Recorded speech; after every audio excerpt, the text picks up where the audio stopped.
प्यारे दोस्तों, आइए सीखते हैं 2025 के प्रथम पाली में पूछे गए मैथ के 63वां ऑब्जेक्टिव को। दोस्तों, आप यहाँ देख रहे हैं, यह सेट ए का 63वां सवाल है। यदि दो समरूप त्रिभुजों के क्षेत्रफल का अनुपात 100 अनुपात 144 है तो उसकी संगत भुजाओं का अनुपात है। ए में क्या दिया है? 10 अनुपात 8। बी में क्या दिया है? 12 अनुपात 10। सी में क्या दिया है? 10 अनुपात 12। डी में क्या दिया है? 10 अनुपात 13। तो दोस्तों, डिस्क्रिप्शन ने क्या किया है? 3 प्लेलिस्ट लगा दिया है।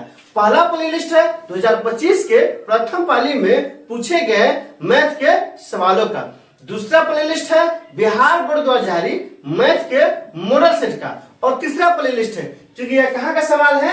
ज्यामिति का सवाल है, तो हमने क्या किया है? ज्योमेट्री का लगा दिया है। आप वहां जाइए, उन वीडियो को इत्मीनान से देखिए, ताकि समझ बनेगा कि एग्जाम में किस तरह सवाल पूछा जाता है और आपको कैसे बनाना है। आइए इस सवाल को हल करते हैं। तो यह क्या कहता है कि दो समरूप त्रिभुज। तो सबसे पहले क्या करते हैं? दो समरूप त्रिभुज बना लेते हैं। यह हो गया कौन सा त्रिभुज?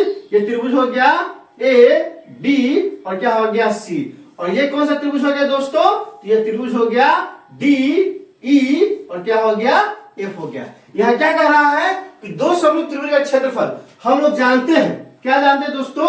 हम जानते हैं कि क्या जानते हैं कि आप ध्यान दीजिए, यह कथन क्या कहता है? दो समरूप त्रिभुजों के क्षेत्रफलों का अनुपात उसकी संगत भुजाओं के वर्गों के अनुपात के बराबर होता है। मतलब क्या है दोस्तों? ये दोनों त्रिभुज क्या है? आपस में समरूप है। जैसे ही ये दोनों त्रिभुज समरूप हो गए तो होगा क्या कि इसके क्षेत्रफल का अनुपात इसकी संगत भुजाओं के वर्गों के अनुपात के बराबर होगा। ये कौन सा थ्योरम है? ये थ्योरम नंबर 7 है। तो आइए यहाँ क्या हो जाएगा? क्योंकि यहाँ क्या है? त्रिभुज एबीसी समरूप है त्रिभुज डीईएफ। जैसे ही ये दोनों समरूप है तो क्या हो जाएगा? यहां से हो जाएगा एरिया ऑफ ट्रायंगल एबीसी बटा में एरिया ऑफ ट्रायंगल डीईएफ बराबर क्या हो जाएगा? हो जाएगा बीसी स्क्वायर बटा में क्या हो जाएगा दोस्तों? ईएफ स्क्वायर के। क्यों? क्योंकि एबीसी में बीसी की संगत क्या है? ईएफ है। तो यहां से क्या है? त्रिभुज एबीसी का क्षेत्रफल दिया है। कितना दिया है दोस्तों? यहां से हो जाएगा 100 बटा में 144 बराबर क्या आ जाएगा? तो यहां से हो जाएगा बीसी बटा में ईएफ के होल स्क्वायर आ जाएगा। क्या आ जाएगा? Whole square. हमको निकालना क्या है? तो संगत भुजाओं का अनुपात निकालना है। क्या निकालना है दोस्तों? आप वहां ध्यान दीजिए, संगत भुजाओं का अनुपात निकालना है। इसीलिए इस स्क्वायर को क्या करेंगे? इस पार लाएंगे। जैसे ही हम इस पार लाएंगे तो यहां से क्या हो जाएगा?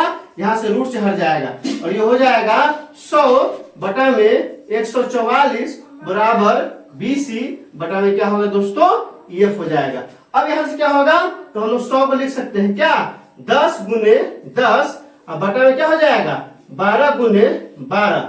रूट अंडर है तो रूट अंडर बराबर क्या हो जाएगा? बीसी बटा में क्या आ जाएगा दोस्तों?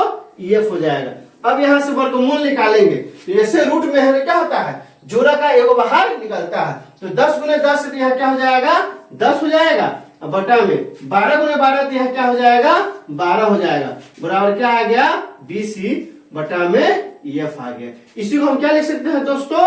बीसी बटा में ईएफ बराबर 10 बटा में 12। और इसको क्या लिख सकते हैं? बीसी अनुपात ईएफ बराबर क्या लिख सकते हैं? 10 अनुपात 12। आप खोजिए 10 अनुपात 12 किस ऑप्शन में दिया है? तो 10 अनुपात 12 किस में दिया है दोस्तों? ए में नहीं दिया है, बी में नहीं दिया है, ऑप्शन नंबर सी में दिया है। तो क्या हो जाएगा? 63 का ऑप्शन नंबर सी हो जाएगा। दोस्तों, ये क्या है? 7वां थ्योरम है। 7वां थ्योरम को साबित कैसे करते हैं? ये जो स्टेटमेंट है कि दो समरूप त्रिभुजों के क्षेत्रफलों का अनुपात उसके संगत भुजाओं के वर्गों के अनुपात के बराबर होता है, ये होता कैसे है? क्योंकि ये सीधे दे देगा आपको 5 नंबर में कभी कभी, तो वहां क्या हो जाएगा? आपसे नहीं बन पाएगा। तो डिस्क्रिप्शन में हमने जो क्या दिया है दोस्तों? ज्यामिति का लिंक लगाया है। वो हर हाल में आप क्या कीजिए? उसको देखिए। उसमें थेल्स पर में थेल्स का विलोम, पाइथागोरस का विलोम, सारा थ्योरम है। अगर वो आप देख लीजिएगा ना तो निश्चित रूप से 10 से 15 का सवाल आसानी से बन जाएगा। दोस्तों इसमें कहीं कोई दिक्कत है आप कमेंट करके हमें बता सकते हैं। क्या आपने सीख लिया? कमेंट करके बताइए, इंतजार रहेगा। वीडियो अच्छी लगी हो तो लाइक कीजिए, मेरे चैनल को सब्सक्राइब कीजिए, ज्यादा से ज्यादा शेयर कीजिए। बहुत बहुत शुक्रिया।